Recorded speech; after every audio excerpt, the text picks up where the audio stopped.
Assalamualaikum warahmatullahi wabarakatuh. Salam sejahtera, salam Om Swastiastu, salam kebajikan. Perkenalkan, nama saya Tri Laksono Kurniawan. Saya merupakan dosen tetap Universitas 45 Mataram pada Fakultas Hukum. Saat ini saya sedang mengikuti proses sertifikasi dosen gelombang pertama pada tahun 2025 yang diselenggarakan oleh Kemenristek Saintek. Video ini dibuat sebagai pernyataan diri dosen untuk pernyataan kerja dalam kegiatan Tridharma yang dilakukan oleh dosen atau yang disebut PDD UKT-PT. Saat ini saya mau memaparkan materi yang saya ampuh, yakni hukum pidana, di mana bobot mata kuliah berjumlah 3 SKS dan merupakan mata kuliah wajib untuk mahasiswa semester 2. Adapun metode pembelajaran yang saya lakukan di dalam kelas dengan daring atau tatap muka, lalu materi yang saya berikan untuk perkuliahan hukum pidana ini dapat diunduh melalui aplikasi kampus yaitu Siasima, baik dalam berupa modul, RPS, dan jurnal, atau sumber referensi lain yang dapat diunduh secara online, secara real time, di mana metode pembelajaran di dalam kelas yang saya lakukan secara interaktif, komunikatif, dan membedah kasus hukum yang banyak terjadi di tengah masyarakat, serta pengalaman-pengalaman nyata yang ada di masyarakat. Adapun deskripsi singkat mata kuliah hukum pidana ini, mata kuliah hukum pidana menjelaskan prinsip-prinsip umum hukum pidana positif yang diatur dalam buku 1 KUHP sebagai basis atau dasar bangunan hukum pidana yang diatur dalam KUHP maupun hukum pidana yang diatur di luar KUHP. Adapun capaian pembelajaran untuk mahasiswa sendiri, yaitu pemahaman dan penugasan mahasiswa terhadap konsep-konsep hukum pidana, teori hukum, filsafat hukum, baik mengenai struktur, substansi, dan budaya hukum, lalu menguasai prinsip-prinsip penegakan hukum baik dalam lingkungan peradilan umum, lingkungan peradilan agama, lingkungan peradilan tata usaha negara, dan maupun lingkungan peradilan militer. Lalu mahasiswa diharapkan mampu memahami secara mendalam tentang sistem hukum, peraturan dan proses hukum, mampu menganalisis hukum, kasus-kasus untuk memahami argumen hukum, fakta-fakta dan keputusan pengadilan,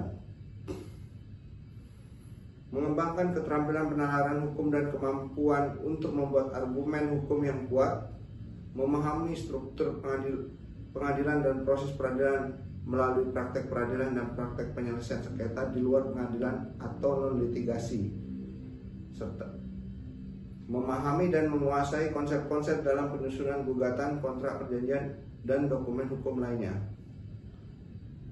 Adapun capaian mata kuliah mampu menjelaskan konsep dasar hukum pidana, mampu menjelaskan asas dan prinsip tindak pidana, mampu menjelaskan konsep pertanggungjawaban pidana, serta mampu menjelaskan dan membedakan konsep pidana dan pemidanaan.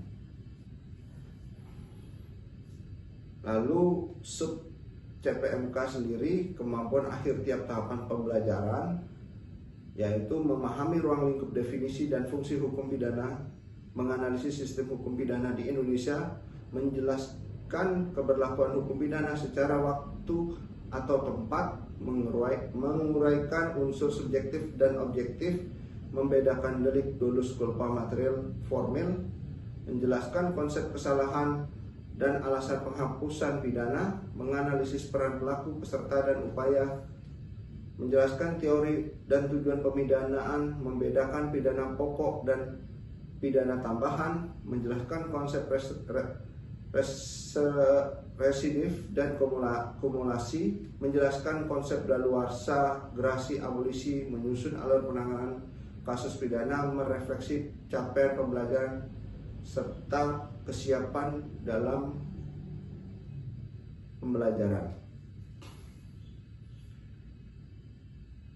Adapun penilaian yang dilakukan untuk mahasiswa mencakup beberapa poin, etika 10%, absensi 15%, tugas 20%, UTS 25%, dan UAS 30%. Berikut video singkat pembelajaran mata kuliah hukum pidana. Selamat menyaksikan. Assalamualaikum warahmatullahi wabarakatuh. Selamat pagi semuanya.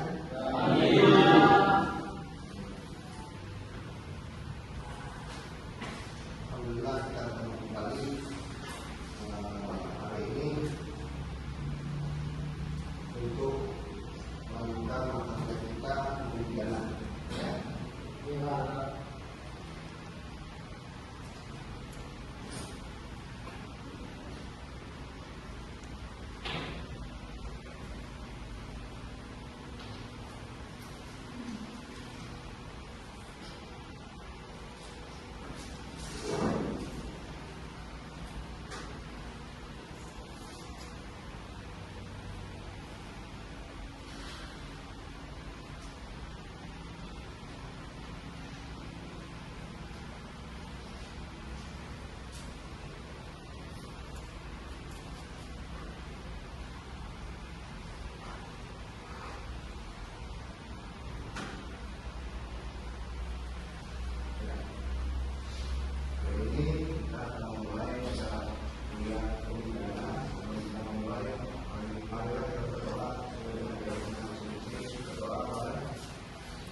Dari materi yang akan saya sampaikan kepada kalian semua terkait mata kuliah hukum pidana. Ada 5 mata referensi yang saya sampaikan dari Bapak Sutomo, asas-asas hukum pidana, lalu PF Unita, salah satu hukum pidana Indonesia, lalu dengan Prof. Jarno, asas-asas hukum pidana, dan Prof. Jarno, yaitu hukum pidana, serta RU KUHP dan KUHP baru. Materi kuliah kita hari ini ada 5 poin yang akan saya sampaikan. Yang pertama adalah pengertian hukum pidana menurut beberapa para ahli, lalu sifat hukum pidana, fungsionalisasi hukum pidana, tujuan hukum pidana, dan sumber hukum pidana.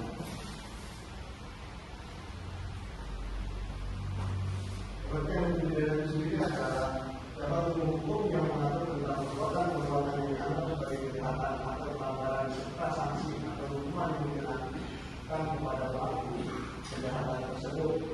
Jadi secara sederhananya hukum pidana itu adalah peraturan aturan yang bertujuan untuk menjaga ketertiban umum dengan melarang perbuatan-perbuatan tertentu dan memberikan sanksi bagi pelanggarannya. Adapun pelanggaran adalah bentuk perbuatan atau tindakan yang melanggar aturan norma, hukum, atau perjanjian yang telah ditetapkan mengenai hal-hal kecil atau ringan yang diancam dengan hukuman kurungan. Dan selanjutnya bagian dari pidana itu sendiri adalah kejahatan. Kejahatan sendiri adalah tindakan atau perilaku yang melanggar hukum norma dan nilai-nilai yang berlaku di dalam masyarakat, serta dapat dilakukan oleh negara mengenai soal-soal yang besar seperti pembunuhan, penganiayaan, penghinaan, perjudian, dan sebagainya.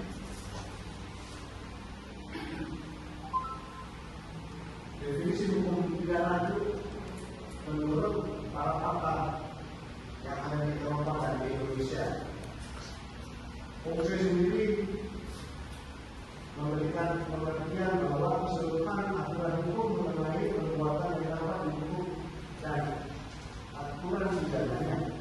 Sedangkan menurut Apollo, hukum pidana material berkaitan dengan perbuatan dan formil berkaitan dengan penegakan hukum pidana material. Lalu ada Alka Garrison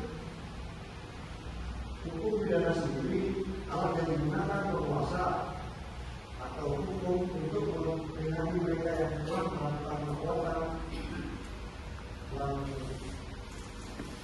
yang salah dengan mencatat kembali sebagai dari perlindungan yang seharusnya dinikmati oleh terpidana atas nyawa kebebasan dari harta.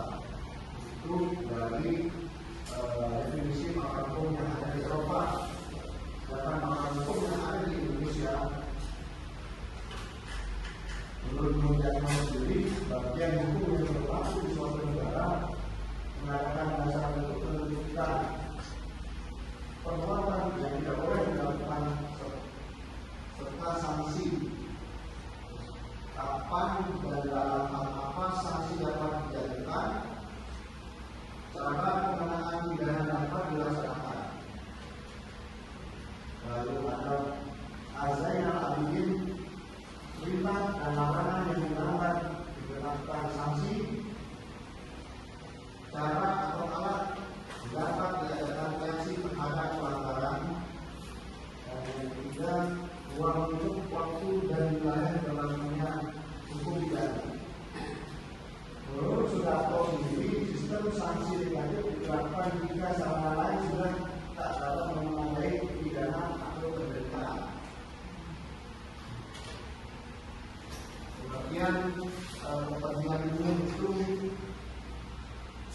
di dalam literasinya biasanya seperti badan dan peraturan perundangan, seperti negara atau hukum dan PPT dan lain-lainnya. Kepentingan umum setiap manusia, olahraga, kebudayaan, makan dan hak politik atau hak keadilan.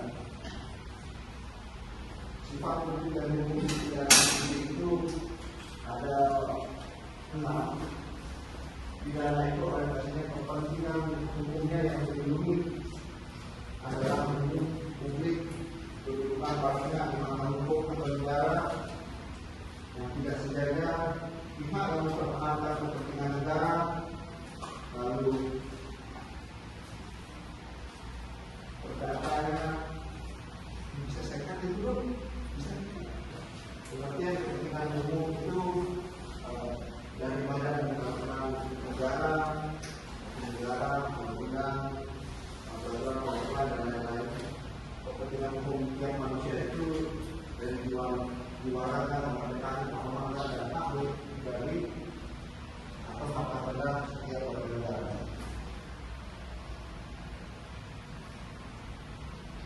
Lalu ada sifat publik hukum pidana sendiri.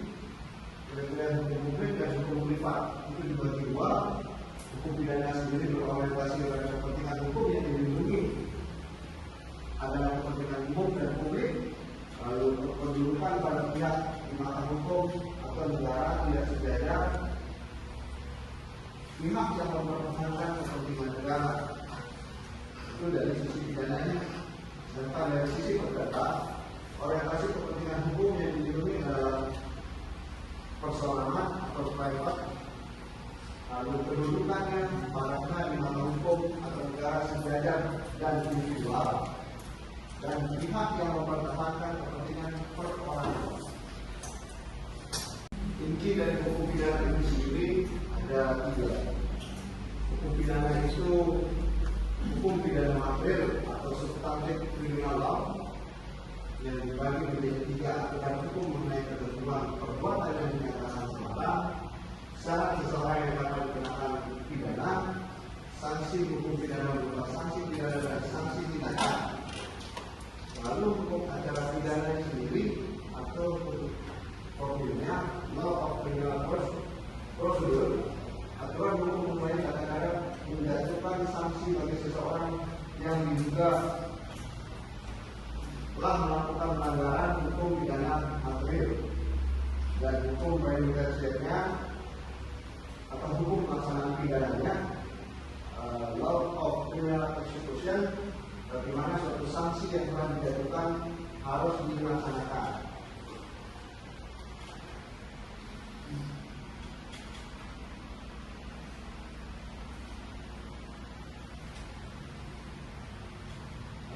Sosialisasi hukum pidana sendiri itu ada ultimum remedium atau upaya terakhir atau obat terakhir istilahnya. sehingga itu bisa menjadi alternatif akhir dalam melakukan sebuah tindak pidana.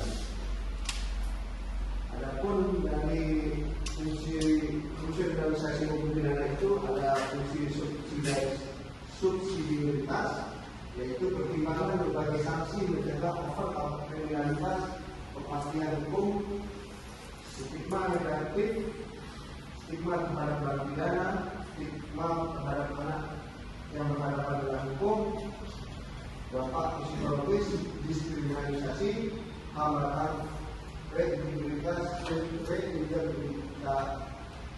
reintegrasi sosial. Lalu ada beberapa makna hukum remedium dari Prof. Adi dan Badan Nawawi. Hukum pidana sebagai upaya terakhir, prioritas upaya non pidana, perlindungan korban, efektivitas dan efisiensi, keadilan substansi, minimalisasi dampak negatif pidana, pencegahan umum, penyempurnaan hukum pidana itu sendiri. Adapun tujuan hukum pidana itu melindungi kepentingan masyarakat perseorangan akibat pelanggaran yang dilakukan seseorang tersebut. Dari tujuan hukum pidana ini ada 3 aliran yang ada di masyarakat atau di seluruh dunia. Yang pertama itu aliran klasik yang berfokus pada pembalasan atas perbuatan jahat seseorang demi melindungi kepentingan masyarakat. Itu menurut aliran klasik. Sedangkan aliran modern berfokus pada aspek kondisional dalam diri pelaku agar hak dalam terpidana terlindungi dari perlakuan semena-mena penguasa.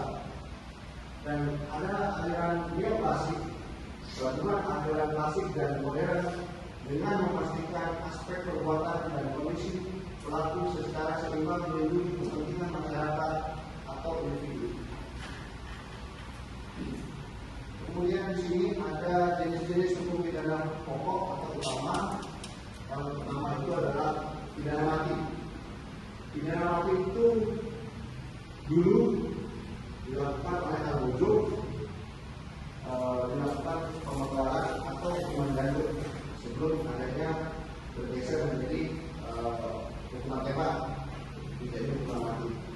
Sedangkan pidana penjara, ada pidana seumur hidup, ada pidana selama waktu tertentu paling lama 20 tahun dan paling cepat 1 tahun 4 bulan. Kemudian ada pidana kurungan paling lama 1 tahun 4 bulan, paling cepat 1 hari. Lalu ada pidana denda, yaitu yang masuk ke uang ke dalam kas negara.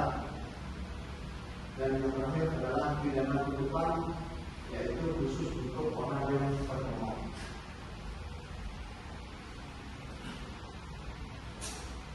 Oke, di sini ada terakhir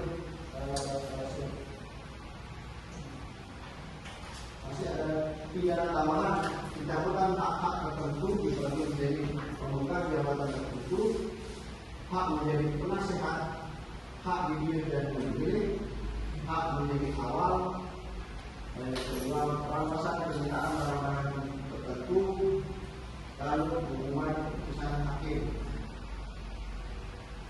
Pembagian hukum pidana sendiri ada 4. Hukum pidana objektif, ya seperti tadi di awal ada hukum pidana material dan ada hukum pidana formil. Hukum pidana subjektif yaitu hak negara untuk menghukum individu yang melanggar hukum pidana objektif. Hukum pidana umum yaitu berlaku untuk setiap individu. Lalu yang keempat adalah hukum pidana khusus, antara lain tindak pidana korupsi, pidana narkotika dan psikotropika, pidana pencucian uang, pidana ekonomi lingkungan hidup, perikanan dan pertahanan, dan yang lain adalah tindak pidana cipta.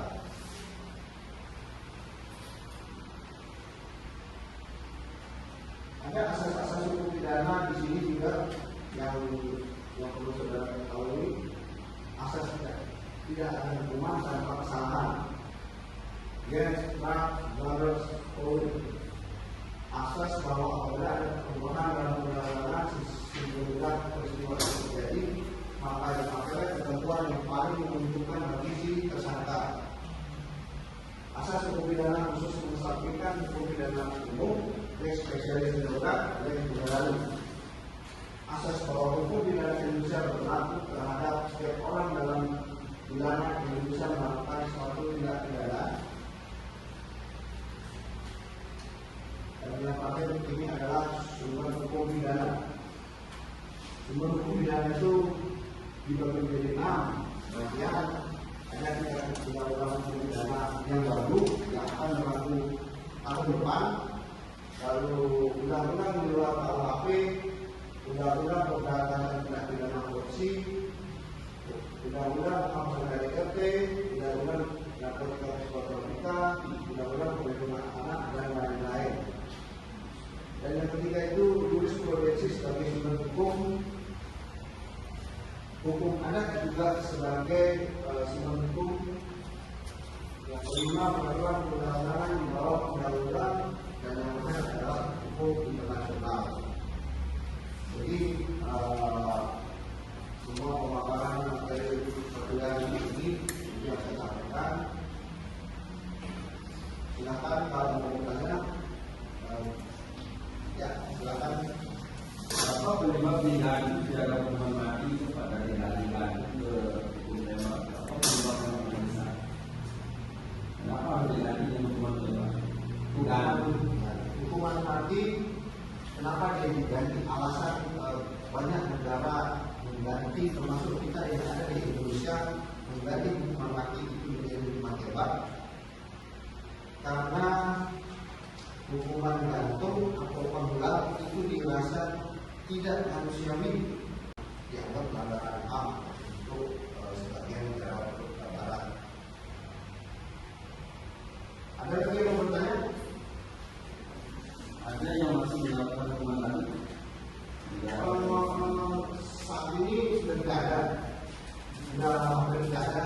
Rata-rata hukuman gantung sudah tidak ada, yang ada dalam hukuman tembak. Baik, namanya yang lain, silakan. Bisa diulang mengenai hukum pidana kehidupan atau untuk orang yang terhormat, maksudnya bagaimana?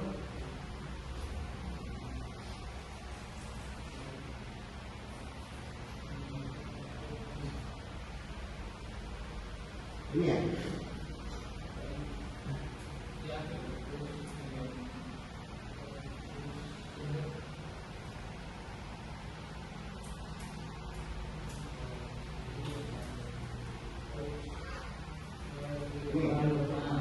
Pidana kehidupan.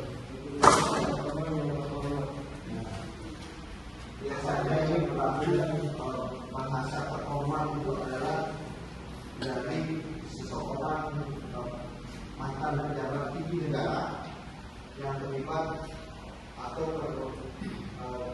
tersangka karena menjadi seorang terdakwa dalam kasus korupsi misalnya. Jadi itu yang biasanya menjadi orang-orang khusus yang dalam arti terhormat, walaupun tidak pidana itu tidak terhormat, sehingga itu digolongkan dalam jenis hukum pidana itu sendiri.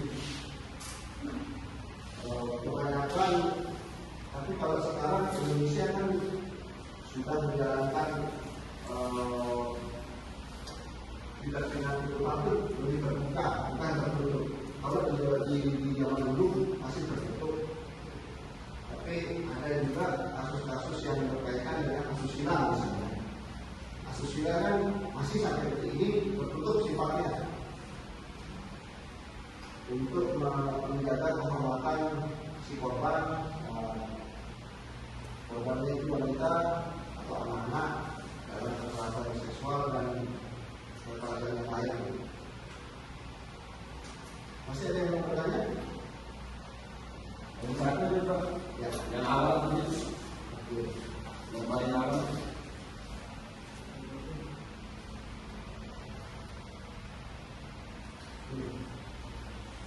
Tidak, ada.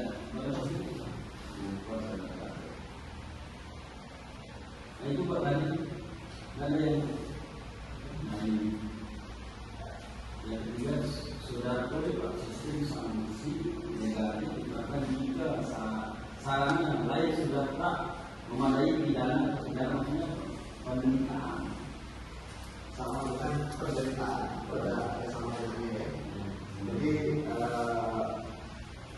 menurut Sudarto itu merupakan sistem sanksi yang dilakukan untuk masyarakat ya, yang berdampak negatif karena pemindahan itu kan ada tercap setelah orang itu menjadi narapidana. Sedangkan kalau dalam kasus keperdataan tidak ada cap seseorang itu nempel.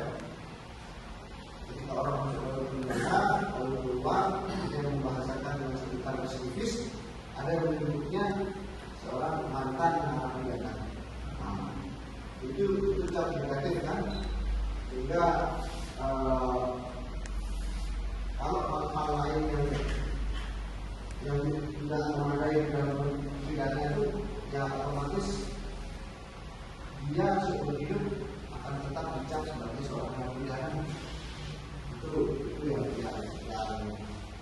dampak negatif terhadap pidana itu sendiri. Saya rasa cukup sudah 30 menit, jadi saya akhiri untuk perkuliahan ini kita lanjutkan minggu depan. Terima kasih. Wassalamualaikum.